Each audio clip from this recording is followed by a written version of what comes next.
Hey everyone, welcome to the Beekeepers Corner podcast. Just going to record a short little intro here and then we'll get started. I'm going to play my intro theme. So Bob Kloss is with me. We're in the pre-show here. We've been doing a little bit of planning and I'll play this. What I want to do with this for those of you watching, this is going to be a combination audio video one. We're shooting the video here, and then I'll extract the audio out, so I need to play the intro. So I'll count it down, 3, 2, 1.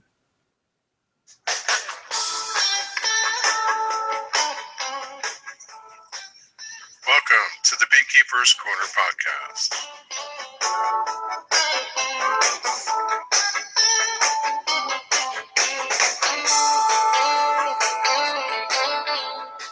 November 8th, 2015, episode number 85, November Nights. Welcome, one and all, to the podcast, The Beekeepers Corner. My name is Kevin England. For those of you watching, yes, this is a video version. You can go to youtube.com/NWNJBA to watch this one, or you can, if you're listening through your favorite podcast catcher, listen through, and maybe you can go look at the visuals later if that's your choice.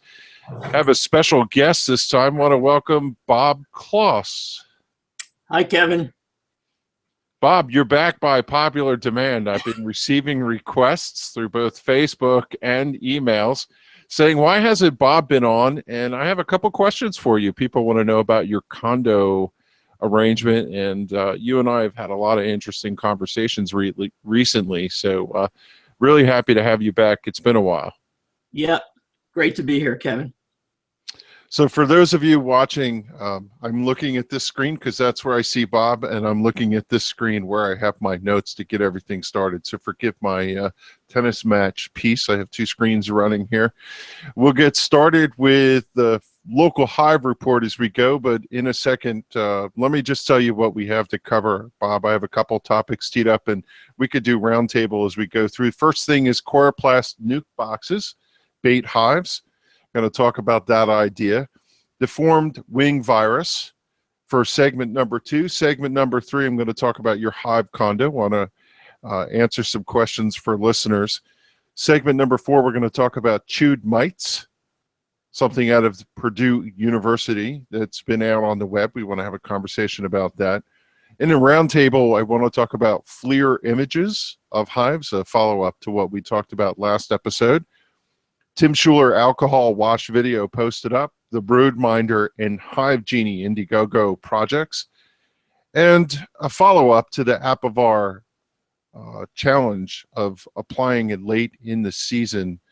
Talked about that in an episode or two back, and then anything else that comes to mind. So I guess, Bob, you know how this works. We start with the local hive report.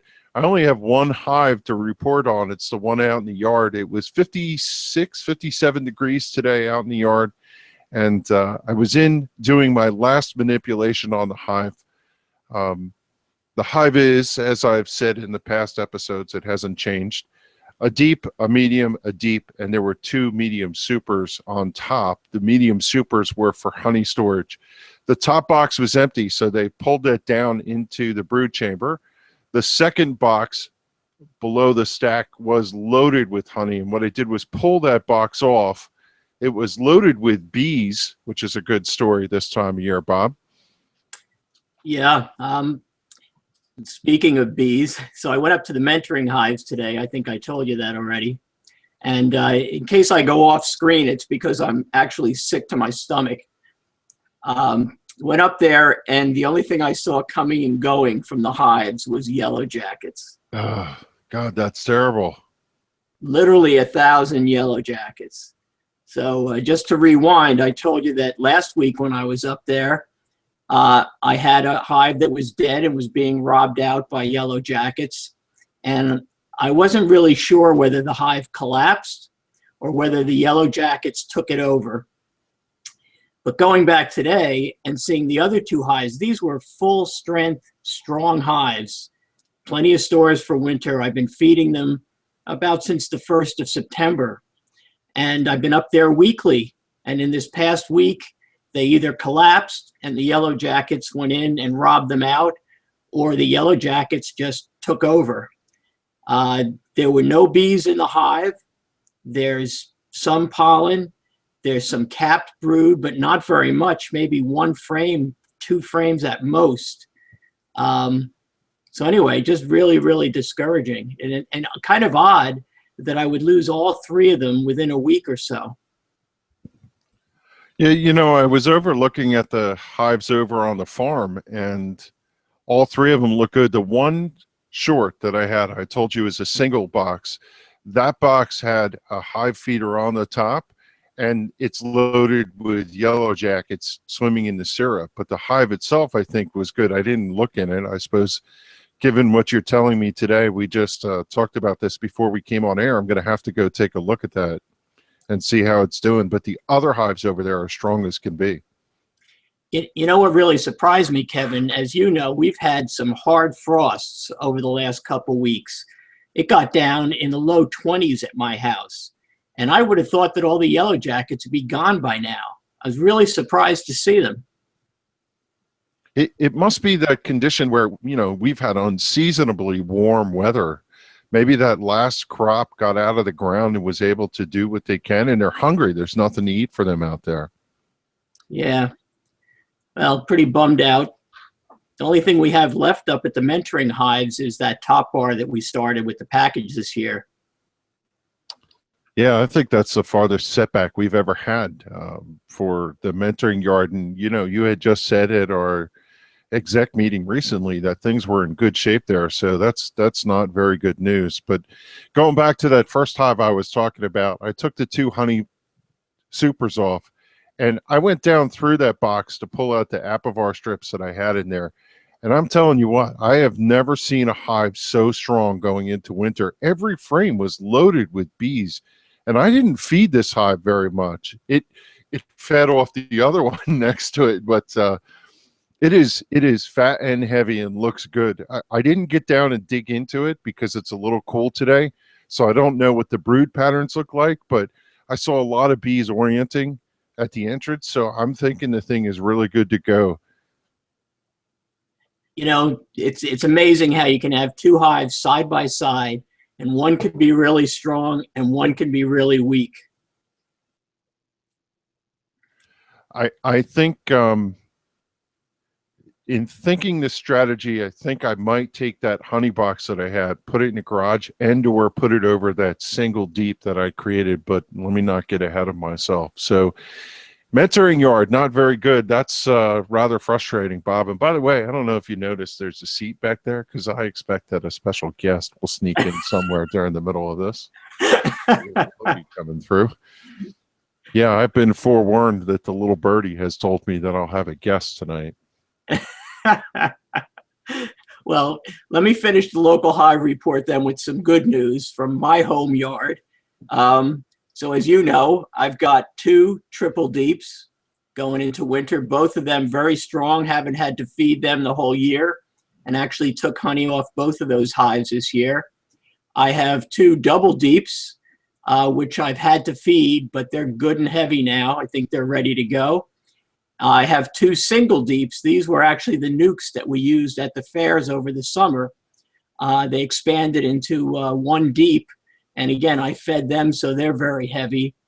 And I have my 4 nukes, double nukes. So I got 5 frames of honey over 5 frames of bees and brood.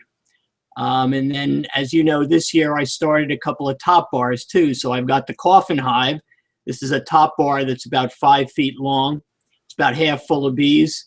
And I've got one that's about half that size. So everybody's looking good. I did have to feed this year. I don't really like to feed, but they were light. I actually lost one of the top bars, I think because they just ran out of food and decided to leave. Tell me about your coffin hive, right? People are probably interested in hearing what that is. Yeah, so this is a golden mean hive that I bought from someone who was moving out of the area. It's about, again, 5 feet long. I started it this year with a queen. I did have some drawn comb, so that made it a little bit easier.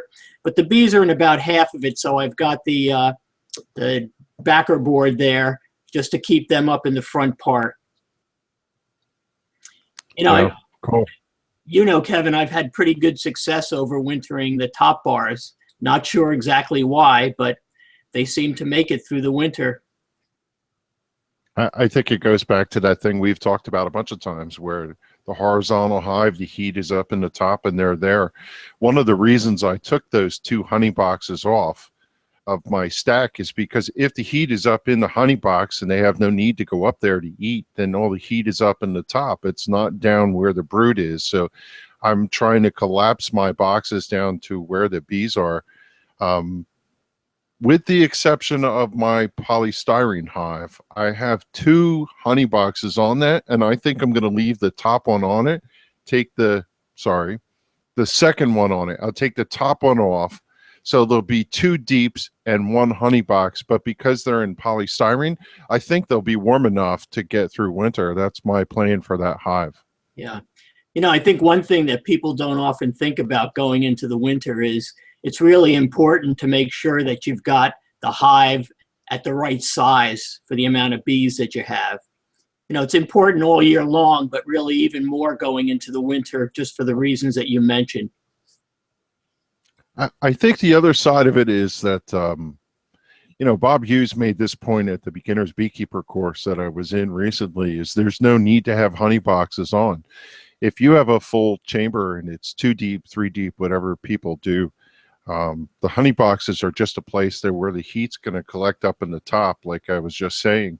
Yeah. And he's recommending no honey boxes whatsoever. Now, one of the conversations I'm having with myself as I'm standing out there is I did put my insulation box, quilt box, on top of the box. So I have a deep, a medium, and a deep loaded with bees.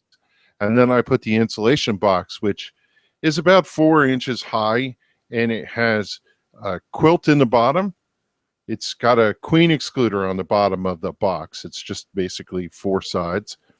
And then it's got a space of about 2.5 inches where it has newspaper in there. And then above it is insulation, 2-inch insulation to keep the heat from escaping. And I was thinking I could just put my honey boxes on top of that thing and leave them out there. If they're cold, that's a good place to store them. And then when spring comes, I would just put them in. But, I was thinking also about, I cannot foresee any reason why I would need to feed these hives over winter. But Bob, sometimes you got to go take a peek and, what do you want to do? Wrestle with honey supers while you're dealing with that? So my recommendation is collapse down to the brood chamber, put an insulation box if that's your thing, and the roof, and that's it. Don't keep those boxes around out there. Yeah, well, and especially if you want to go in there and take a peek in February or in March, it's going to be pretty cold. You don't want to have to take that box off and really tear the hive apart just to see what's going on. Yeah, I mean, the good news of that idea is that they can't get through that insulation box to these boxes, right? But then again, now what else can get from the top down into them? So from that aspect, it'll be interesting to consider that idea, but I'm not going to do it. I'm taking my honey supers and I'm putting them back in the garage, or what I'm going to talk about in a few minutes here. So anything else, local hive report? No, pretty bummed out, but what are you going to do? I have to do my homework on yellow jackets. Yeah, it's the first time I've ever heard of a yellow jacket abomination. I hear Gary talk about the Japanese wasps, and it was interesting. You know that they talked about at the state meeting. The guy from Georgia talked about Japanese wasps that he's seen in his operation. That's scary. Yeah, those are some big mamas. About as big as my hand. Yeah, so hopefully we won't have to worry about that. So let's move on. We'll go to segment number 1. For segment number 1, I wanted to talk about chloroplast nuke bait hives.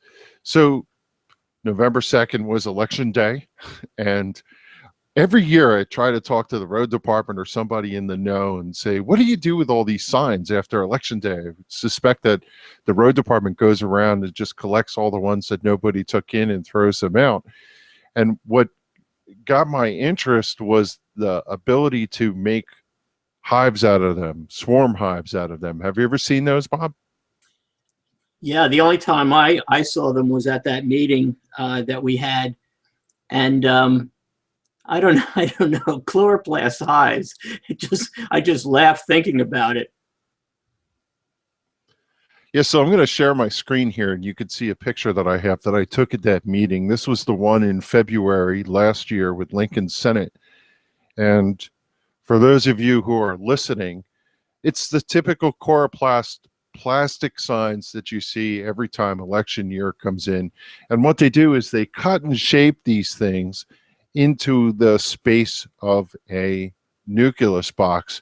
The thing about it, though, is it can't have the support and structure to hold frames, so they put a plywood insert into it. And if you look at the way they work, I'm going to switch the picture here, and you can get a sense of them. You could buy these in a catalog, but they have there's the coroplast is cut to the shape of a nuke, and then they staple a wooden piece inside.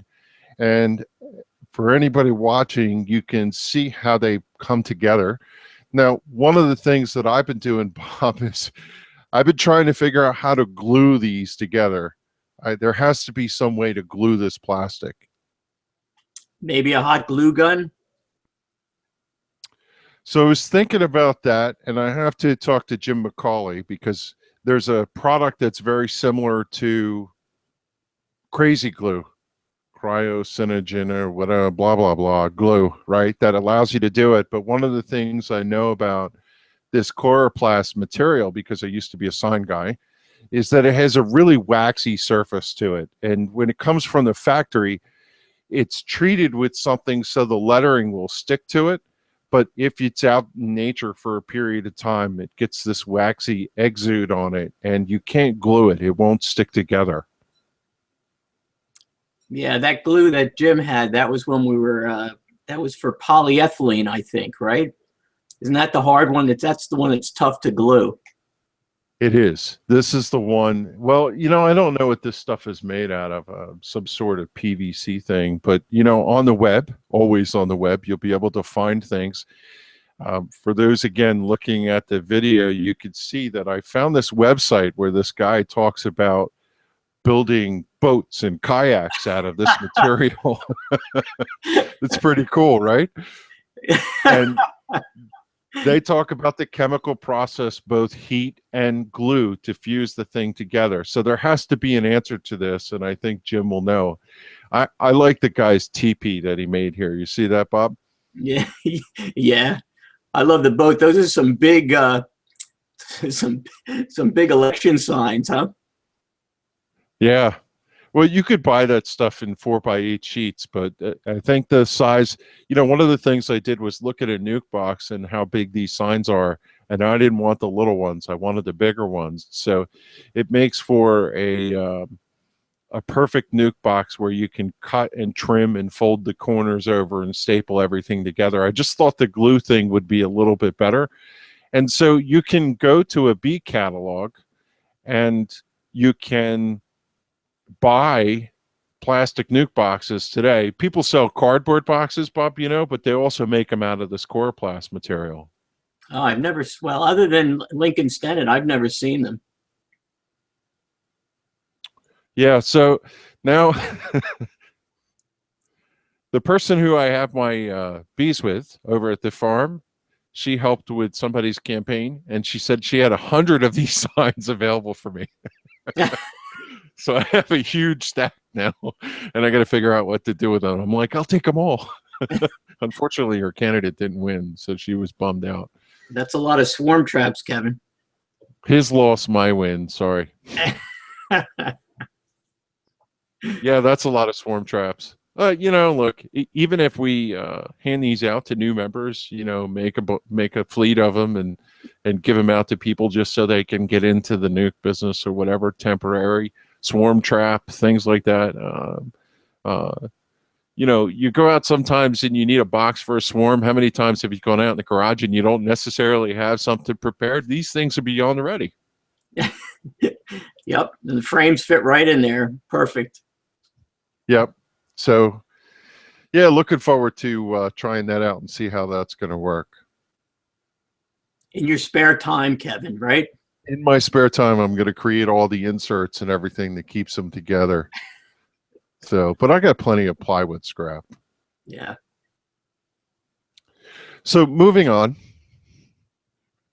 I wonder if there's ever people who listen to this podcast and think I'm just a Lulu with all the things I've got going on.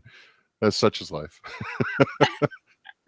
Yeah, you Bob, really threw me with these chloroplast nukes. yeah, you have to go look. They're available in Brushy and other places. So you sent me an article I wanted to talk about. I'm moving to segment number 2. This is about research, superinfection in exclusion, and the long-term survival of honeybees in Varroa-infested colonies. Gets a little bit technical, this article. It's a research article, but it talks about the different variants of deformed wing virus specifically and the viral strains that they're finding. And they're looking at people who have less problems with this, and they're finding the ability that the bees adopt better if they have one strain versus another. You sent me this article. It looks like a pretty interesting read. Yeah, well, evidently there's a really virulent strain. They call it the type A, and that's the deformed wing virus that causes your hives to collapse, right? Carried by the Varroa. Once the hive is really, really infected, it just kills the hive. And what they found is there's this type B virus that's not virulent at all, that the bees can coexist with, and that actually, if your hive is quote unquote infected with the type B, it protects against the type A, the one that'll kill your hive. There was a couple of interesting snippets that I pulled out. The first one is the recent arrival of Varroa into the Hawaiian honeybee population was accompanied by a million-fold increase of the viral load of deformed wing virus, loss of DWV diversity, and the predominance of a single high virulent DWV variant type A. So that goes back to what you said in the opening, right? In Hawaii, they had some deformed wing. The deformed wing that we all know and love, actually hate, showed up there, and it became the predominant one on the Big Island versus the Oahu Island, and they saw this change by monitoring the bees, and that's not good, but it's also a really interesting discovery. You know, we talk a lot, Kevin, you and I, about how the bees, different mechanisms that the bees might use in order to develop some resistance to Varroa. And, you know, I keep thinking, well, the Varroa will become less virulent. But what does that really mean? It really means that maybe they're just carrying a less virulent type of virus. So what I thought was interesting is not only is this virus doesn't kill the hive, but it actually prevents the type A from gaining a foothold in the hive. Yeah, it says in places where there is resistance, type B seems to prevent type A from becoming dominant. And that's on page 8 in that article. They talk about Swindon. It's a place I think I read this briefly, Bob, before you sent it over. The Swindon apiary is in UK. Do I have that right? Yes, the UK, yep. So they found that certain places had certain immunities. Let's just use that word. It's probably not proper. And that when they tested the deformed wing virus variant in that location, they found that this type B was the predominant one, and they're thinking that if the bees had type B, it prevented them from being overtaken by type A, which is the one that is associated with all the problems we're having with Varroa. Yeah, pretty interesting. You know, it goes back to this whole argument about treating or not treating. You know, if you don't treat, eventually the bees will become resistant. What's the mechanism? You know, there's a lot of different mechanisms. We're going to talk about something a little later on about the ankle biters, right? So I think it's if we're going to develop a bee that's resistant to Varroa, it's going to need a number of these different mechanisms in order to survive. Yeah, and this gives credence to some people who say I don't have a problem, you know, and overseas in Brazil and other places, there's pockets of people who don't have issues. And I found in the article where it says the thing about Swindon, it says 40 colonies persist in Swindon, Central England without chemical control of Varroa. You can look this up at Swindon, SWINDON, Swindon Honeybee Conservation.org.uk is the link, and we'll have a link to that in our show notes. So there is hope, Kevin. There is hope.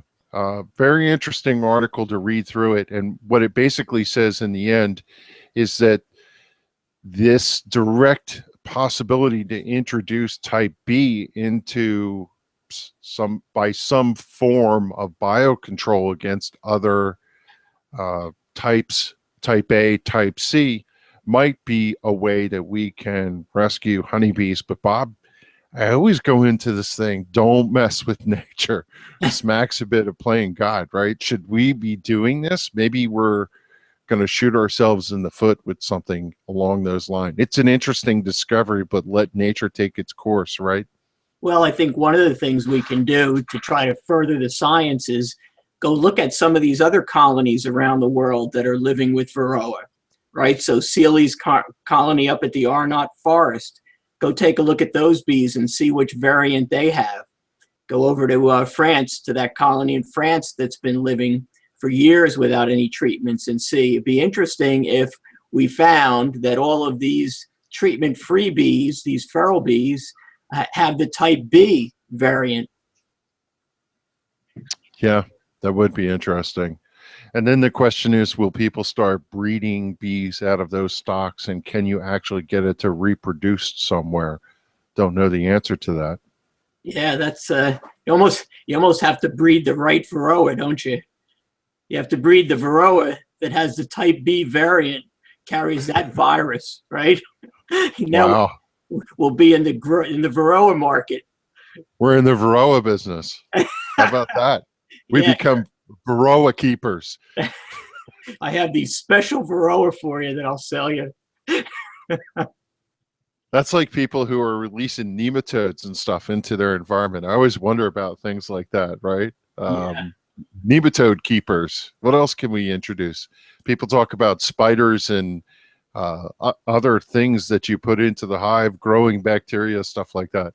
Yeah, or even mites that eat mites. Yes. Yeah.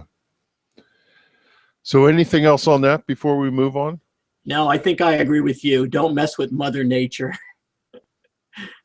But what an interesting thing, and maybe this type B is the answer. They did say that if they could, I'm alluding to what I thought they were going in a direction. If they could seed an area with type B beforehand, and then let nature take its course, it's not the God principles, but I don't know. It's interesting. You start thinking about down the road. How do you get in front of this? Is there strategies you can employ? Yeah, not sure. And the other question is there more than two variants? Maybe there's a whole host of variants, and some are more virulent than others. I don't know. We know that the type B is a killer because we've seen hives collapse from it. Yeah. So super infection, exclusion, and the long-term survival of honeybees in Varroa-infested colonies. This was released October 27th, so it's hot off the presses. The ISME Journal Advanced Online Publication is where you found it. And again, if you Google or Bing it, you'll find a link, and we'll have a link in our show notes. Our show notes can be found at www.bkcorner.org. Look for episode number 85. So moving on, Bob, hive condo. You were joking with me that people I made this up to get you to come in on the podcast, but actually, I do have people who are asking me how you're doing, what you're up to. I could show you emails. We don't have to do that now, but one of the things that keeps coming up is the commentary, because I mentioned it on a couple podcasts about taking a hive and sticking it in your nuke condo. So for those who don't know what this is, can you explain how that's set up in your yard? Sure. Well, you know that I like to keep a bunch of nukes all year round. I like to have them in the summer. I always make nukes in the spring. Then the question is, well, what do you do with them going into winter? Sometimes they're only 5 frames. Sometimes they're 5 frames over 5 frames. But regardless, what I do is I put them all together and then actually ratchet strap them so they're actually tight together. And then I insulate them on 3 sides, on the sides, the back, and the top, with 2-inch foam insulation. And I guess the theory is that the bees can share the heat. So they actually can feel the heat through the sides of the hive, and they cluster together. So I've been pretty successful with it so far. Last year, I actually overwintered a 5-frame nuke. It was pretty weak coming out of the spring, but it did survive. So this year, what I did is try to give them a little bit better chance. Is I fed those nukes to make sure they had good 5 frames of honey on the top, so they're double deckers this year. Seems to work. I usually, before I wrap them up, I'll put a little fondant on top just to make sure. But we'll see how it goes. So you do that ahead of time. You're putting the fondant in when you package them up. That's right. I put it in the fall, going into the winter. You know, somewhere I think I have a picture of your nuke condo. Let me see if I can dig that out. And I'm not sure, but so could you take all your hives are stacked the same height when you have them together? Yes, they have to be the same height in order to be able to insulate them properly. So if you take, yeah, well, go ahead. I'm sorry. What I do too is I replace the telescoping cover with a migratory cover. So this way I can put them together. There's no space between them. You know, I thought about using the regular telescoping cover and then maybe putting a piece of insulation between the hives, but I think that really defeats the whole purpose of having them trying to share the heat. So I bought the migratory covers, and they work really well. You don't, they're not the ones with the hole in them, right? They have a hole in, they have holes in them this year. Okay. I cut holes to feed them. But I saved the piece that I cut out. And so I'm going to put that back in. And then, if you know how the migratory covers are, actually going to put another piece of insulation over the top to fill it in. So, okay. Yeah. Yep. Understand. So it should be fine. I was thinking about taking my single deep that I have that has a couple frames in it and bringing it over to the mentoring hives and having you stick the mentoring hives together on the rail that you have with mine and have a migratory cover and a insulation on top. But now we just lost all the bees over the mentoring hive. That's why I was asking you about that. So, well, what I'm going to do, I think I told you I have 2 single deeps going into winter. So I'm going to take those 2 and put them back to back and actually adjacent to my nuke condo. Again, just trying to share a little heat if we can. So actually, I found a picture of your nuke condo, and there it is. What's interesting is you have these boxes all put together. You have the roofs next to them. You have the insulation. You have them sitting on a plastic pallet on top of cinder blocks. They got to be, what, about 12, 13 inches off the ground. And why do you have the arrows left, right, bottom? Yeah, that was kind of crazy. I thought, well, I didn't want a lot of drifting with them being so close together. So I thought I'd give them a visual aid. I'm not sure whether it really worked or not, but it looks pretty cool, doesn't it? It does look cool. It makes it very, you know, the other thing is there it is, the Bob Kloss moratorium to blue painter's tape. You're the most. You should have stock in blue painter's tape. Yeah, Everything you have as tape. I love They that look stuff. great. I actually use that blue painter's tape to close off my entrances in the winter, to reduce them down to just an inch or two, and it stays on the whole winter. It really does. Amazing stuff. I just taped over the holes on my insulation box with blue painter's tape. And so here to describe for those who are listening, not watching, there's a bottom board, a nuke box, a nuke over top. It looks like you have a migratory cover over top of that. Do I have that correct? Yeah, actually, I can't see it. Can you share your screen with me, Kevin? Oh, I thought I was sharing it. Hold Yeah, on. I saw it for a second. Now all I'm seeing is the Northwest logo. Okay, there you go. You should be able to see it now. Nope, still not there. No, huh? No. You are presenting to everybody. I thought it was screen sharing all the way through, but it's what your hives look like. They're the four nukes sitting all next to each other with a roof, and they seem to have the inner or the outer covers, telescoping covers, just sitting on top of a stack of something, probably insulation. Yeah, you're right. That is what I did with them. I put that over, and then I usually cover that with some plastic. Again, just to give it a kind of a dead air space and do something with the telescoping covers so I don't have to bring them inside.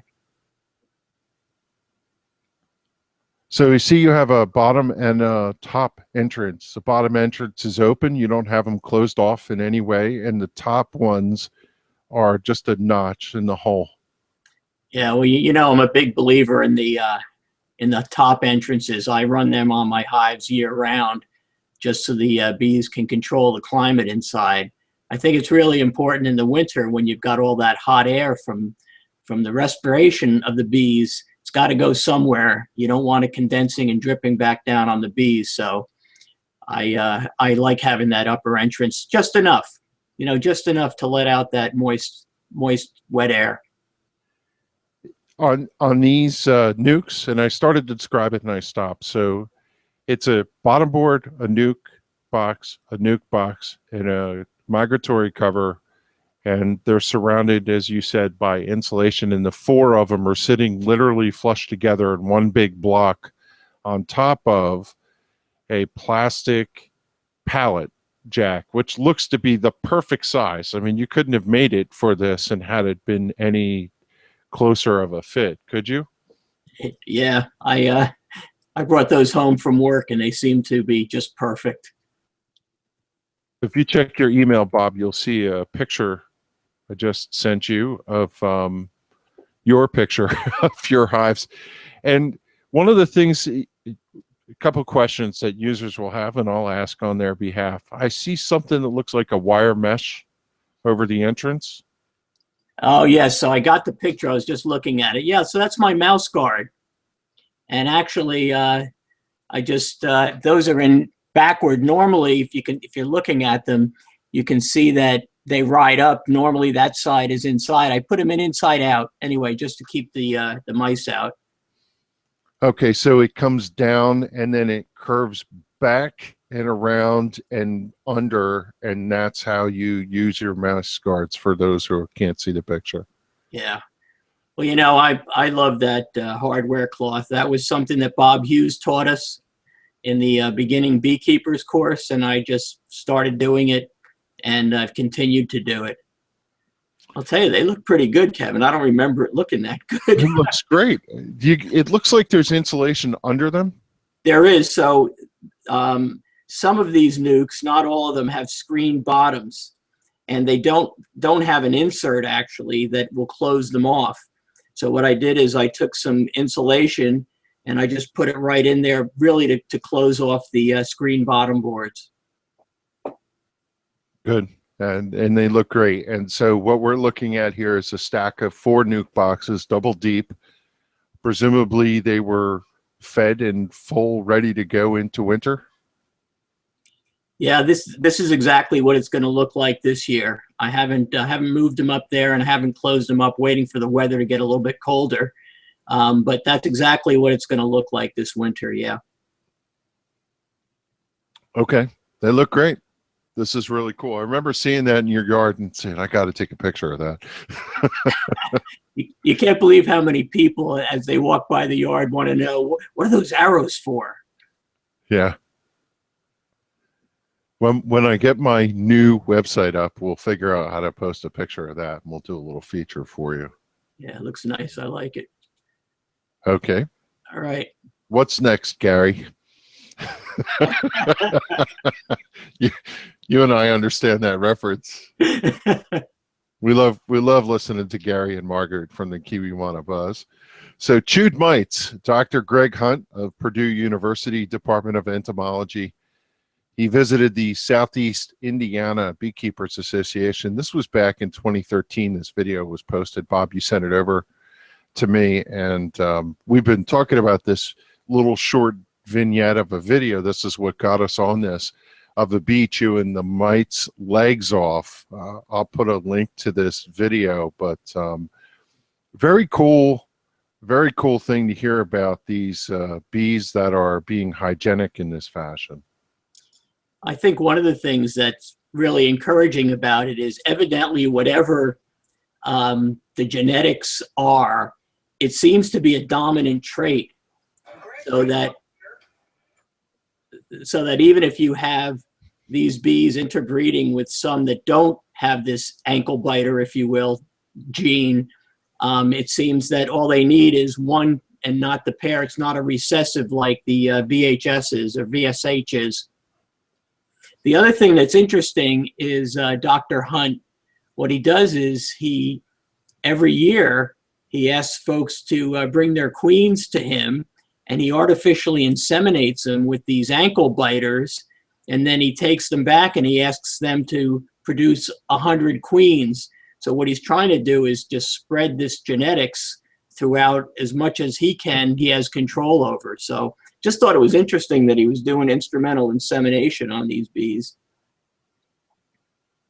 You know, I'm going to ask a question that shows some of my naive concept is I don't follow college football and all those things. Where is Purdue University? It's in Illinois, I think. Illinois. Okay, that makes sense. And he was reporting to the Indiana Beekeepers Association. In this video, it looks like he's standing in somebody's shop. There's woodworking equipment and a large barrel stove there. I'm not sure where he's presenting from. Yeah, what I thought was really cool about that video is he shows some shots under the microscope that actually shows the legs chewed off of these mites. That was pretty cool. I actually went out after I saw that and tried to look at my own mites to see if there was any legs chewed off. But I wasn't using high enough resolution. He used 30 times, I think, and the best I had was 20, so I couldn't really see. It's really hard to see the legs the way they're folded over. There you go. Yeah, and what you see is, one of the things he said is the important thing is you need to get it off of a sticky board, right? That's where they're doing it. And the mite has to land upside down. And you could clearly see in his presentation where the legs are, both sides. And one side you see legs sticking out like little fingers in the concept, and the other one there's nothing there. So presumably something bit them off, and this is your evidence. And what they're saying in the subtext in the comments of the video is that you can actually take your microscope, like you just said, and check your mites and see if you have this going on. I think that's pretty interesting. I have some old school style microscopes that were in here. My mother-in-law was a physics professor, and I think I could try this, Bob. I think I might have the right kind of microscope to do this. I'll tell you got to have a lot of patience to be pulling these mites out and flipping them over so you can see if they have their legs chewed off or not. That's a great picture. That's what really sold me when I saw that. Yeah, it makes it interesting, and it's another thing we could take a look at and see if our bees have any of this. So it goes back to what we were talking about earlier, Kevin, is if we're going to raise bees that are resistant, there's got to be a number of different mechanisms, a number of things going on. It can't just, there's not going to be a silver bullet says we're going to develop a bee that has this trait and now it's going to be resistant to Varroa. It's going to be a combination of these things. So you've got some ankle biters in there. You've got that type B deformed wing virus. I don't know, a little bit of hygienic behavior, being able to sniff out the brood that's infected with Varroa. Probably a combination of these things, really, in order to have a bee that's resistant. Yeah. It's exciting. It's exciting to know that some of this stuff is starting to happen, and we're going to finally possibly get into some area where our bees are going to be able to resist some of this stuff. Yeah, well, I'm going to keep looking. Like you say, all you have to do is pull a few of your mites off. I have a little scope that goes up to 20 times, and you just take a look at them. I'd love to see it in my hives. Yeah, me too, for sure. And, maybe it is going on in our hives, so we don't know it. How would you ever know, right? So you pull the microscope out, take a look. Yeah. So the next one is very visual for those listening, but we can describe it. It's about, this is segment number, oh no, we're going to go to roundtable. We're going to go to the back of the book here, Bob. A bunch of different things. This was shared by a listener, John Hoyle. I think you mentioned this to me at some point. I saw this probably on a treatment-free Facebook page. He says, I'm a backyard beekeeper from Sydney, Australia, and one of the Facebook bee-related groups I follow had these infrared images comparing some different types of hives posted. The Bunyip, B-U-N-Y-I-P Beekeeper, has shots of these hives. It says the bee box didn't. Nope, that's my comment. So Bunyip Beekeeper Facebook page will have a link to it. You really can't share what that looks like, but let me pull up an image and hopefully you can see these. What I thought was really cool about this, Kevin, if you know, one of these infrared cameras, they cost, somewhere, I think, between $5,000 and $10,000. Yeah. So out of reach for most beekeepers, but he actually took these pictures with this FLIR.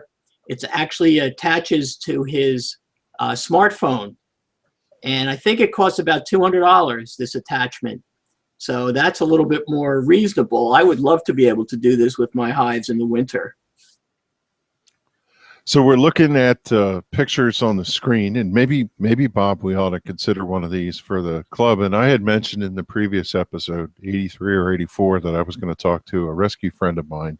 I know they have some great cameras for doing confined space rescue, building collapse kind of stuff. But what we're looking at here is a stack of hive boxes, and it looks like he has a bunch of different ones in operation. And as he films them, it's on a cool night, and you see blue all the way around, but the hives are lit up as green, yellow, and where really a lot of heat is being released, it's white and even red, and then bright white is probably the range. And as you look at the contrast for the different hives that he's doing, you can see how many of them are losing heat in contrast to the others, and it's a really distinct difference. Yeah, and I think all of those are polystyrene hives too, Kevin. So it just goes to show you that not all polystyrene is created equal. Yeah, and it's such a distinct difference. And as I look at these, I can see the bee box ones. For example, the one we're looking at right here is a bee box one. And you could see how much heat it's losing at the entrance. You could see where the handheld is, it's a little bit thinner. And there's a little bit of heat lost there because it's less insulation to go through, but nothing's coming out of the roof of these, which is amazing to me. Yeah, that's what I was going to comment on, Kevin. Of course, that's about 2 inches thick, isn't it? It's probably 1 3/4 inches, 2 inches thick. So yeah. Yeah. Now look at that nuke. That thing is just glowing. It is glowing red. It is completely red all the way through with white at the entrance. So again, you imagine all the heat that that thing is losing. So it makes a lot of sense to put it together in a condo, I guess. Yeah, at least all the heat translating. Well, that's interesting in the context of Bob. Your heat is transferring from hive to hive out the sides, and if they're all touching, then it's one big box. You can think of it that way, right? All the boxes put together make one big, and it's only leaking on the outside, and you put insulation around them. Yeah. Yep. This barrel hive, it's completely red, the whole thing. So that's not going to work. Yeah. Well, I guess wood doesn't have much of an R factor, does it? No, R factor of 1. So that first box there on the left is the one that I have. I Okay. can tell by the way the roof is designed and the handhelds. Mm-hmm. And it looks pretty good. Yeah, it sure does.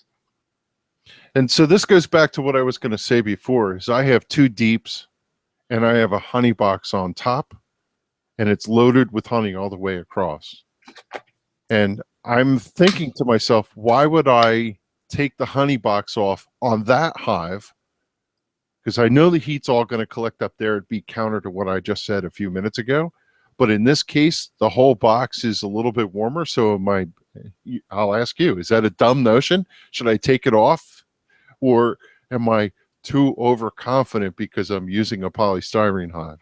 Yeah. I don't know. If it was wood, there'd be no question, right? We just take it off. But it's not losing any heat. I guess, I don't know. It just seems to be superfluous. I would probably take it off. Well, here's what I was thinking. Last year I had a double deep and I left a honey box on to see what would happen, contrary to what we're talking about. And when I got out in the winter, it was a small cluster, but it was up in the top box, which was a medium. And I wasn't sure what to do with it. And if you remember what I did, I put it between the 2 deeps. And that's the hive that's on my property that just banged all year. So it's almost the 3 deep thing that Tim Ives always talks about, but it's a deep, a medium, and a deep. So I'm thinking same strategy with this poly hive. Leave the medium on top, and if they survive the winter, take that medium and put it between the 2 deep boxes, and that becomes a brood chamber, and that box will be a monster next year. That's what's in the back of my mind. Yeah, and that seemed to work pretty well for you this year, right? Putting that medium right in the middle allows the brood nest to expand up and down, right? Correct. And the other side of it is it gives them a little more room. And one of the things I did last year was I left my screen bottom boards in. I didn't do that this year. I put solids under everything, and I'm not going back to screen. Yeah. So, we heard it in the meeting the other day where they were talking about screen bottom boards, even with the insert. The queen is reticent to come down into that bottom box, is what the provider said, even in Georgia when it's cool in the spring. And to me, I'm trying to figure out what, okay, deep breath. Screen bottom boards, whenever you look at the tray, there's mites down there. So their mites are falling through, but are they dead when they go through? What do you think about that idea? Yeah, I don't know. When I started, I went with all screen bottom boards, and then I even put slatted racks in. I don't know. I think that's a little bit of snake oil too, maybe. But I've kind of come full circle where I really think a solid bottom board is the way to go. If I'm going to buy any more, I think I'm just going to buy solid. I am too, and I think I'll take all of my screen bottom boards and just add a solid bottom to them underneath the screen and leave it that way, or do something to correct that situation. This one image that we're looking at here is very interesting because it has a Nuplas, N-U-P-L-A-S, plastic hive to the left, timber hives to the left, and the Paradise hive to the right. And the Paradise hive looks like there's no bees in it, but you could tell at the entrance, the only opening, it's glowing bright white. So that hive is outperforming the other ones for sure from a temperature loss standpoint. Yeah, what's really surprising about that picture is look at all the heat loss through the sides on those other 2 hives. You have to wonder, well, are the bees if you walked around that second hive and looked at the other one, would it be red, or are the bees against that left side? It must be against that left side and down in the lower left bottom based on what you see in the photo. That's what it looks like, doesn't it? You know, the other side of this notion is that I saw Tim Hives, huh? That's funny. I never thought of that. Tim Hives was posting some of these pictures of his stuff in a recent presentation I saw on YouTube. So it seems like a lot of people are looking at this idea. Well, it's a great way to know whether your hive is dead or alive, right? Especially if you're using woodenware. Yep, without a doubt. Yeah, so, you know, again, these are some of the things that we have to consider maybe for the club. And, you know, you could just go around and loan it to people so they could check on their hives in the winter and they don't have to open their hives. We share an extractor. Why couldn't we share a couple of these things if they're inexpensive? Yeah, it's very reasonable. Yeah, so pretty neat pictures, and I really want to thank John Hoyle for sending those over. Appreciate you sharing that after our conversation about that. What's next, Gary? I don't know, Margaret. You've got the script. She's going to yell at me. Here now. Okay, I have the next one. Let me share this screen. That guy on the screen is Tim Schuler, and I did the beginner beekeeping course. I shot all the video for him so he could audit the sessions. I have to say, Bob, that there was a lady in the class who wanted the slides and she wanted the videos.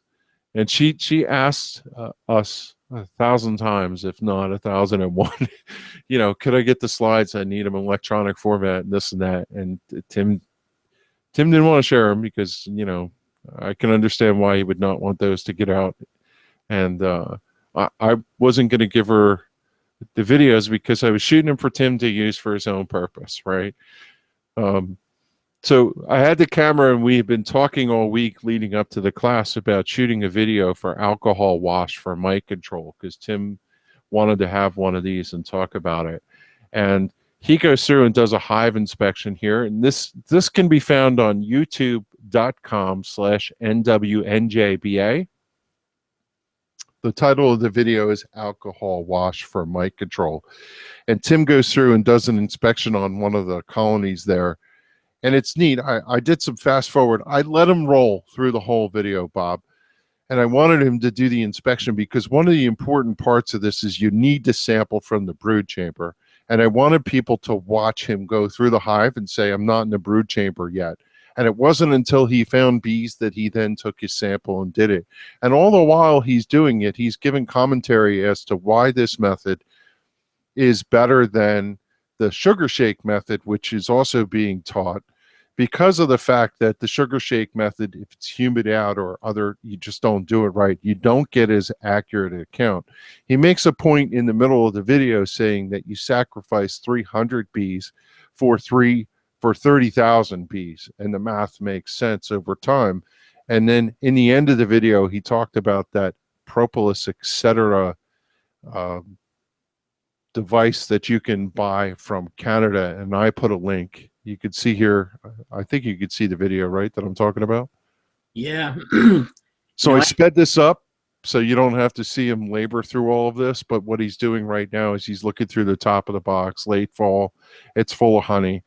And so it's actually a cool video, his commentary. And then at the end, he talks about, here's the sample. You got 4 mites. It's 1.3 is the percent of ratio. What do you do with that, right? That was one of the conversations we had about how to address that. I made a video of how to do one of these alcohol washes probably 2 years ago, and the percentage at that time was 2 to 3%. Now it's 1%. You should consider taking action. So instead of saying you should do something, what we did was sent them to the Bee Informed Partnership and say, go read the information there on their recommendations. Yeah, they seem to change every year. Even with the mite drop on a sticky board, if you think back, what's the right number on a sticky board for a 24-hour drop? Is it 50? Is it 25? Is it less? I don't know. I don't know anymore. I don't know either. I like your advice, which is look at the board and see how many are there. Come back later and look at the board. If there's a lot more, you got a problem. Yeah. That's just so common sense, you know? Yeah. Yep. You know, he's showing this thing where anytime I've ever seen somebody do an alcohol wash, they use the 2 peanut butter jars with a conjoined lid, right? He's doing it where he had a single jar that he shook the bees and then he put a wire mesh over and poured it into the other one. I've never seen people do it that way, but it was so brilliant to do it that way because then you don't have to try and find one of those devices that take, forever to try and find. Yeah, well, and especially if you've made one of these with the screen top to use for a sugar shake, now you can use it for alcohol too. Yes. So at the end of the video, he gives you the advice for the Be Informed. And then I gave a link to where you can buy the shaker video. And I went back to this website, the Propolis, etc. And I really had to dig around to find it. The key to this, if you go and find it, is you have to get to the Canada site. And then you have to, let me go back and tell you the link to that while I'm talking about it. It's www.propolis-etc for etc.ca. You have to go there. If you go to Propolis, etc. in Google or Bing, you're going to find a link and it will take you to the US site, and they don't have the catalog where you can see where to buy this thing. And the thing is called the Bee Shaker. And don't be daunted by the catalog. It's written in French, but that's okay because they have English subtitles throughout. And all that's in the video if you care to watch it. It's still worth going to listen what Tim had to say. It's pretty good commentary. And I know last time we did this, Bob, people were not happy with the video that I posted because you killed the bees. They really get upset about that. So one of the things I did in the comments is I put a link to Hudson Valley Bees. You and I just went to see Jorik Phillips not too long ago.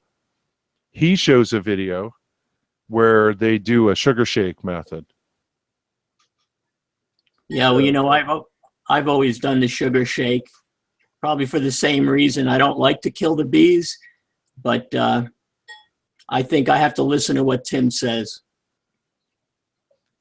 Yeah, I at the end of this video, you watch Jorik shake the bees, and he really hammers them, right? And he says it doesn't hurt him, but the people who don't like this methodology, they're not going to like that either, quite frankly.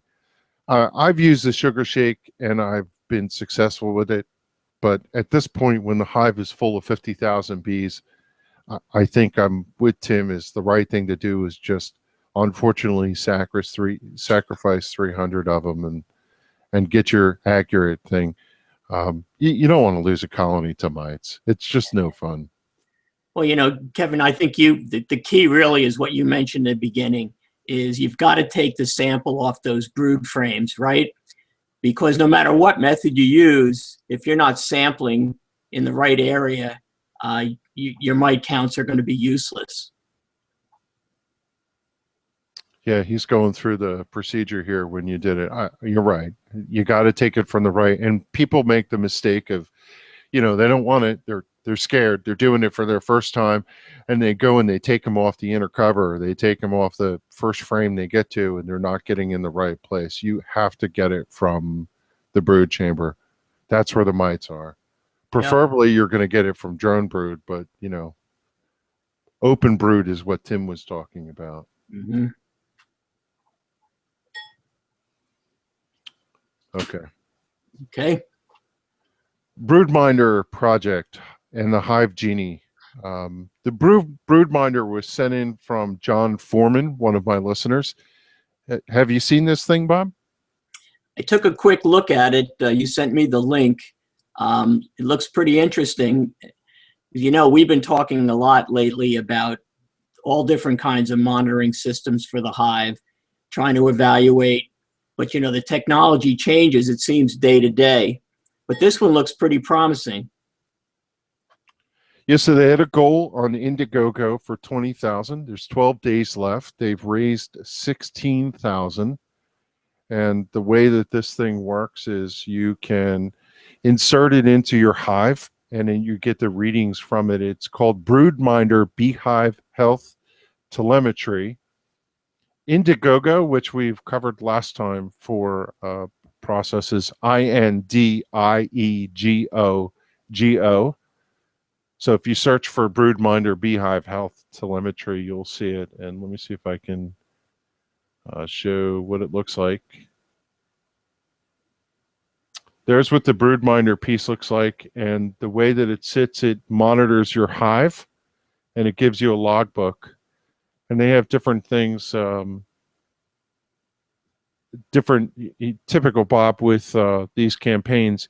You can just support them. You could buy a 5-pack for $200 or whatever amount you want to donate to this. Again, this might be something interesting for us to try out for our members and put on some of our hives. Yeah, so this one, Kevin, measures what? Temperature and relative humidity? I believe that's correct, and it uses a low energy Bluetooth class 3 transmitter. So you walk in with your phone or device, connect to it, and you can read the data from it. Yeah, it's pretty small. Looks like it fits right in there. I believe they've designed it so it would sit across the top of the frames, and then only a little bit of a tab sticks out across the box, and you could put the boxes together. And I wonder if they'll propolize the sensor over time, but even if as inexpensive as these things are, I think that's probably not a problem. Yeah. What are those bee bottle caps? Yeah, it's a uber cute bottle cap bee button. Designed by the folks at BB7, letter B, letter B, number 7. Hey, I want one of those. Maybe I have to contribute. They're pretty cool. Yeah. So we'll have to check that out. So Yeah. I'm interested in this. There's 12 days left. You can go check it out. You see him in the video and explain it and why it works and how it works. Technology out of Stoughton, Wisconsin. Looks like I look at things like this and I say, why wouldn't you? I mean, you don't want to throw your money away, but this looks like a no-brainer to me. So Yeah. I'm going to order a couple of these. So while we're at it, we're going to go to another one. A Beehive Monitor Controller and Guardian. This one's called Hive Genie. So this I'll let you tee this one up because you sent this one over to me. So this is one that I came across, Kevin, and what I really liked about it is it actually is counting the number of bees that are coming and going during the day. And if you watch the video, it'll tell you how you can understand whether your population in the hive is increasing, decreasing, how many bees are dying every day. I just thought it was interesting that you were actually counting the number of bees that came and went. So I think it's promising. It's something that you would probably use in conjunction with another hive monitoring tool. But here, wait till you see he puts it on the front of the hive. Okay, I'll wait because I haven't seen this video yet. So, while we're watching the video, they've raised $3,300. Their goal is 60,000. They got 10 days left. They've had a 30-day window, so they got a lot of work to do. But you can see the way this works. It fits over top of the entrance. It has a bunch of different slots where the bees can come and go. And I don't know. It almost looks like an electronic scale, but it sits across the front entrance on the bottom board. And as the bees pass through, my guess is they're tripping a sensor. Yeah. Actually, I think there is a scale that goes along with it. It just goes right under the hive. What it does is it measures the weight in the front, and then it multiplies it by 2.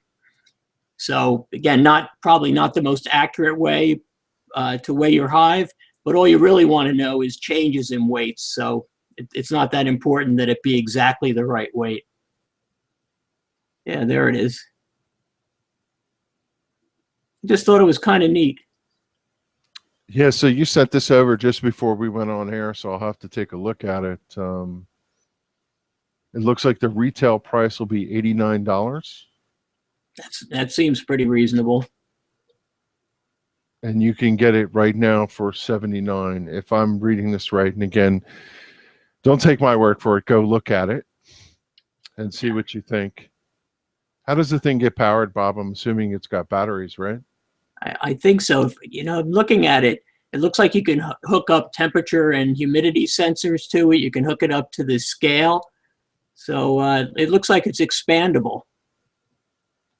Yeah, and they have hivegenie.com, and the schematics look like the sensor has an LED to tell you it's on. It's got an LCD readout with the out and in bee counter that work also with the weight sensors that sit underneath your bottom board. And it shows inside the box a temp and RH sensor. And all of these get sent to hivegenie.com, and you can access them by your PC, mobile device, tablet. Definitely worth a look. Yeah, interesting. And you had talked about this. They seem to have a tie-in with the Flow Hive somehow, and I also see on this information from Bee Informed Partnership. Yeah, they reference the Flow Hive, and I think it's even in the video. So I don't know exactly what the connection is, but I think if you go to the Flow Hive site, you'll even see this on there as well. You know, it says after 3 years of design work and testing, we have developed the Hive Genie. So go take a look at it. Again, Indiegogo.com, Hive Genie, Beehive Monitor, Controller, and Guardian. Looks like a neat little thing to check out. Wow, there's a lot of pieces to that as they go through all their prototypes. Yeah. Time will tell. Does it work or doesn't it work? We'll find out. I've seen Bob some other sensors that people have put together. There was one hive that was mega censored, and it had all of these different wires, and it was literally built like a wired contraption, this hive, and it had it was like an infrared sensor that sat at the entrance, and every time a bee went, it would catch that leave go thing. The flight, when it took off, it was able to detect that. Different way to do it. I don't know how this one works. Yeah. You just wonder, I wonder, with all these electronics and all the different probes, the temperature probes, humidity probes, what happens when they get propolised by the bees, right? I think that would be a big problem. Yeah, speaking of that, Tim Schuler asked me, he was looking for people who used Apivar, and did any of the strips get propolised? Did you use any this year? I did not. I had some Max left over, so that's what I used. I have 4 strips that I pulled out of my hive today. 3 of them were clean. The 4th one was propolised. Huh. So I'm going to take a photo of that, send it over to him tomorrow. Yeah, that's interesting, because I guess it's a contact insecticide. So once it gets propolised, really doesn't do much good, does it? Right, and the question is, when did it get propolised? Early on or late? That's a curiosity that I have, because then did I get my full effectiveness out of the dose? Which is why Tim says you always should monitor afterwards. But, when it's 50 degrees out, I'm not going to pull the hive to do an alcohol wash. I probably should have. Why am I such a wussy with that stuff? Yeah, I don't know. It's getting pretty late in the year to be doing that. It's not like I'm going to do any treatment today. That's true, too. So what are you going to do if you find mites? Nothing. Right. Too late now. Yeah. So that's roundtable number 4, actually. Follow up to the Apivar late challenges from Eric Fraun. He wrote in to tell me that he listened to my entire catalog of podcasts. And in the 84 episode, there was a segment where I talked about a beekeeper putting in Apivar late, And one of the challenges that it's supposed to be in for a number of weeks. And by the time it runs out, it's supposed to be 20 degrees every day. So what do you do about that? How do you get it out of your hive? You shouldn't leave it in there past the window, although it's probably not the end of the world. It's just not good practice. Yeah, I mean, I guess that's what I would wonder is what's the harm of leaving it in there? I don't know if you can overdose them on it. The problem comes with too much contact. Will you create super mites with that, you know? Yeah, I guess so. Yeah, I'd want to get it out of there. So we had two thoughts. This is from Eric, E-R-I-K, Frown. I love his commentary. He said, essential oils are a treatment and effectively the same as soft treatment of organic compounds like Mite-Away quick strips and oxalic acid. Saying or thinking that essential oils will disturb the hive less than these organic treatment is not really shown to be valid, and getting them wrong can be rather traumatic. I had mentioned that I like the idea of trying to figure out this essential oil thing, but to my thinking, they could be as dangerous as anything else, and he's backing that up with his notes. Essential oils as a more natural than other treatments is incorrect based on what he's sharing with me. I'm paraphrasing. Yeah, well, you know, the problem I had a few years back using Thymol, got a little bit warmer than I expected it to. Queen shut down, started tearing the brood out. So it's hard. The same thing with Max. It's very hard on the bees. Well, so the second notion, on the same vein, you discussed the listener's questions about Apivar, so he responded to what I was just talking about. It's a well-proven treatment, but a hard treatment, meaning chemical pesticide that some people might want to avoid. Another option, and he's talking about late season, right, and avoiding that window, might be to use Mite-Away strips if the weather is warm enough, day temps above 50 degrees, or oxalic acid if colder. Aside from being soft organic chemicals, they are a shorter treatment, 7 days for max, so it would be out of the hive quicker than Apivar. And you know that if I had given that advice, Mite-Away quick strips, at the time that I talked about that, we got a couple warm days, so it probably would have been one and done. They would have been in good shape for that. So that's a good point. However, I just keep hearing all these horror stories about Mite-Away quick strips and what beekeepers are going through. Yeah, well, at the last meeting, I was talking to Stan about it, and it looks like the manufacturer is going to try to reformulate it, hopefully in a way that will prevent these swings that you have once the temperature goes really high. You know, the other thing about using those late in the season, if you use them, you know, past August or September, is they have a tendency to shut the queen down. And that's the last thing you want, is your queen shutting down going into the winter. You want her to be raising lots of good, young, healthy brood. Yeah. I mean, the good news about Mite-Away quick strips is you're not going to get that 85-degree day that's going to gas the entire hive out. So it does make sense. Oxalic acid, what do you think? When is that going to come and be accepted? Don't know. We'll have to ask Gary about that. I know they use it over there, the Kiwis.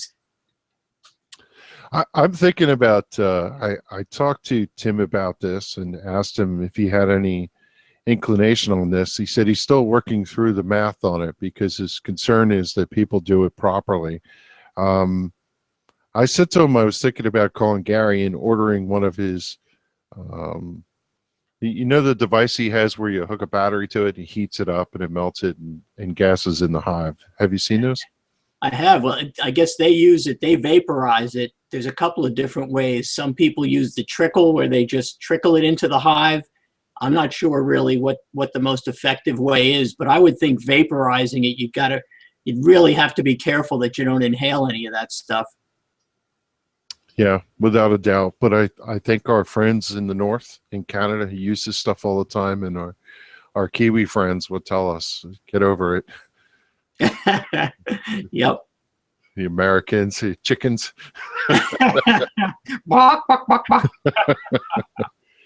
So, you know, I didn't notice this earlier, but as I watch your video, your voice is behind for whatever reason, and we've never been able to solve that. The other thing I noticed, Your cat was doing laps around behind you. It was hanging up over there by the dining room table looking to see if there was something to eat.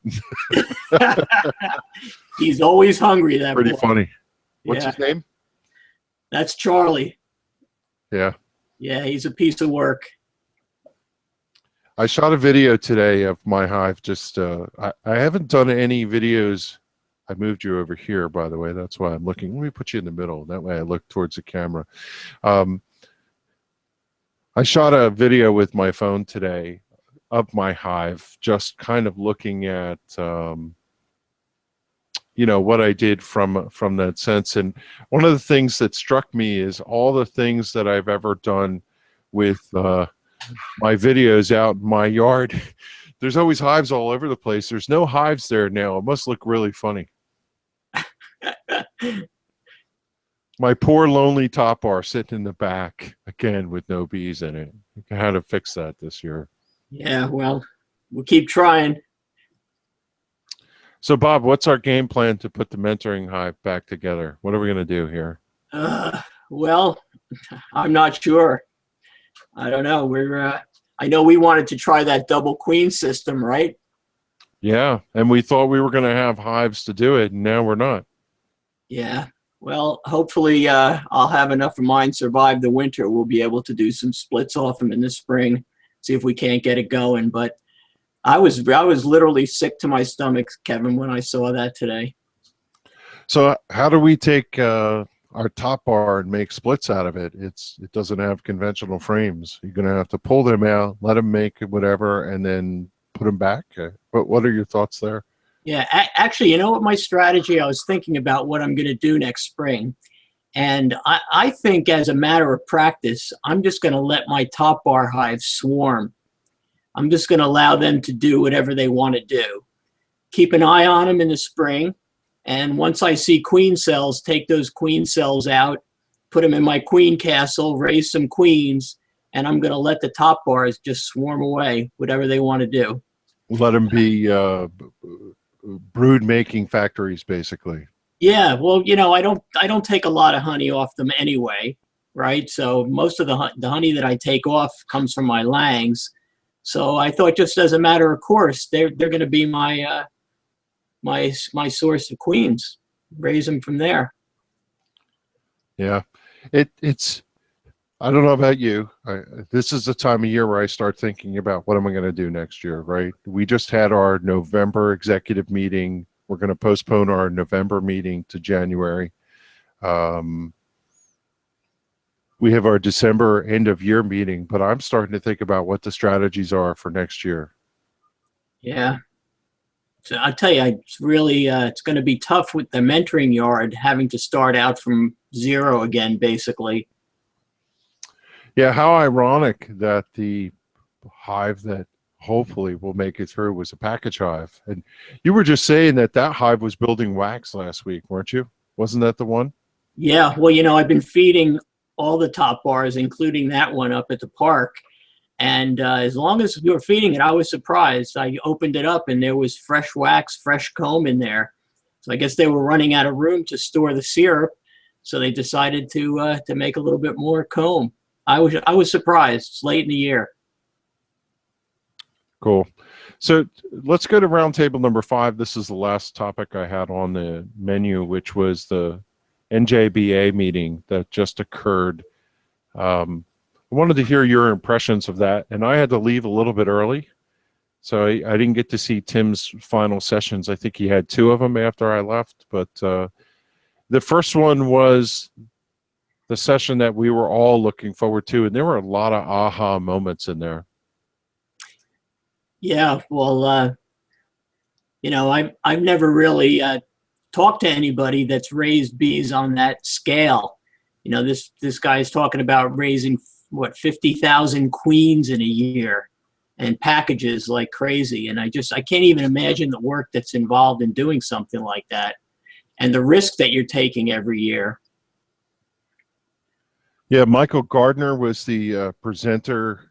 He was from Gardner Apiaries in Georgia, and he took us through the day in the life of building the packages and also queen raising. And One of the things, I was surprised, Bob, there weren't more questions for him, and I was happy to ask. I think I asked about 4 questions out of the number that were there, but one of them specifically was, what do you think about shaking the bees in? And he didn't like that idea. I thought that was interesting. Yeah. The other thing that struck me about him was, how concerned he was about his raising his queens and making sure that they were properly mated and trying to bring in different genetics. If you remember, he talked about having folks send him queens that either were feral or were resistant or whatever he could find to try to increase the genetic diversity of his stock. I think a lot of times when we think about packages and we think about packaged queens, we think it's just kind of just a mill where you're just putting out these queens. But he seemed to be very, very concerned about his queens and the fact that they were well mated and that they had good genetics. Yeah, I'm pleased to say we recorded that, and I think the video came out pretty well. I looked at the short snippet of it, and I think I have his slides. I'm going to put it together, put it out to him, let him preview it, make sure there's nothing in there that he would recoil from the public seeing. I don't think he said anything too crazy about that, but the video was really, really informative, I thought, or the talk that he gave. It's funny how nervous he was ahead of time, but he looked like a natural. For those that attended in person, it was a bit of a challenge because he kept talking off the microphone, and they could not hear him well in the forum, but I had him mic'd with a lavalier mic, and I think the audio will come out much better in the video that we produced. So if you were there and you saw it and maybe all the points didn't resonate, I think you'll get a better run for the video. In the next week or two, I should be able to get that out on our YouTube channel. Yeah, well, he talked a lot in the beginning about how nervous he was, but after a while, it was just like two old friends sitting in a couple of chairs talking about bees, right? Yeah. Where have we heard that before? Yeah, so he did a great job, and I, like you, was fascinated at the fact that he was making connections across Michigan and other places to source his bees so that he could have genetic stock. Also, the amount of rigor that he was taking to keep Varroa under control in his operation, and just his attention to detail was pretty amazing, and he knows his business. You could sit there and listen to what he had to say about how the operation runs, what they did. I loved also a couple of the smiley faces that you get when you're watching the presentation. The guy who was picking out queens sitting there in a huge field of hives with no shirt on. Yeah. I mean, some of that stuff was pretty cool. Yeah. I think the other thing that I learned was, he doesn't shake those packages until you're ready to pick them up. So it's not like he shakes them and they sit around for a day or so. If you're going down there and you're picking up your packages, they're shook as you're waiting for them. Shake them into the cages, put the queen in, and you're ready to go. Yeah, I had known that from Stan, who picked up some packages from him. Stan gets there in the morning. He actually went out with the team to go shake the bees, and that he was driving back to New Jersey. I'm curious what he didn't tell us. I had asked him a funny question, which was, your users, your customers, when they call you back, what are some of the horror stories that that you have to listen to, right? And he had some funny answers, but I wonder what he didn't tell us. Yeah. Yeah. Well, once they leave his hands, what can he do? So somebody calls him and says, well, I just got one of your packages and there were hundreds of dead bees in the bottom. Well, God knows where that package was from the time it left him. Could have been sitting in a hot car, cold car, in somebody's garage. Who knows, right? And they're going to call him up and they're going to blame him that they sold him bad bees. The temperature sensitivity and stuff was really interesting too. So I guess I'm I'm going to next weekend. I'm going to Puerto Rico for work. I'm going down to visit one of our plants. So I usually do a lot of my productivity on weekends, and given that it's 6:30 at night on a Sunday, I think what I've got in this week is done. So probably 2 weeks from now, I'll produce those videos and put them up and get them out on our YouTube channel. There were a couple other sessions that Dejo Alvarez talked about. The thing that I mentioned on the podcast last time, which was the information related to the project they're doing with JCP&L, New Jersey Conservancy, and others. Yeah, it was pretty interesting. You can't imagine the work that goes into that to try, you think, well, we're going to plant a wildflower field. So we're just going to sow some seeds and it's going to grow and it's going to be beautiful. The bees are going to like it. But it's a lot more than that. You've got to get the vegetation that's there. You've got to kill it. So, and you're not going to be spraying it. So you got to really manually just turn it over. There's a lot more involved than I thought it was. Yeah. So I missed the sessions at the end with Tim. He showed his Malawi pictures, which he talked about here on the podcast, but I'm curious to see that because I wanted to see more of what he did. What was the other session he talked about I missed? I saw the Apiarist report in the morning. Yeah, I'm trying to remember now. I just remember the pictures from Africa. Say hi. I just saw it. Yep. Yeah. Where's our cameo? I know. Where's yours? You had a showing. Where's mine? Yeah. That's pretty funny. That's one big cat, huh?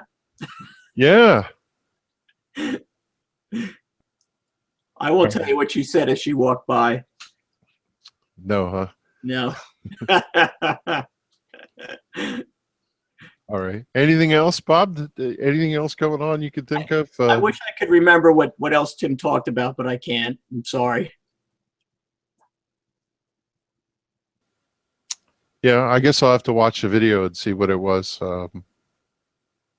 So man, I'm bummed out about the mentoring hives. That just is terrible. It's terrible news. Yeah, well, you know what? We really need to figure out what happened. Did they collapse and then they were robbed out?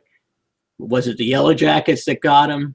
I don't know. It's just curious that 3 hives out of 4 would collapse like that within a week or 2 of each other.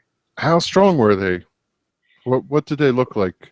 So 2 of them were two boxes full. I went in about a month or so ago when the weather was still a little bit warmer, just to make sure they were queen right before I started feeding them. And there were frames of brood in there. There was honey. They were good and healthy hives. 2 of them were 2 deeps, and one of them actually was 3 deeps. Wow, that's amazing. They either had a Varroa problem, Bob. Varroa problem, yeah. or first thing you have to think. Flirting with clandestine methods up there. Plus, we hacked those hives apart all year long. Yeah, they were really disrupted for what we were doing. Yeah, well, 2 of them we split. Those were the nukes that we made for the fairs. So they were weak, if you remember, going into the spring. They barely made it through the winter.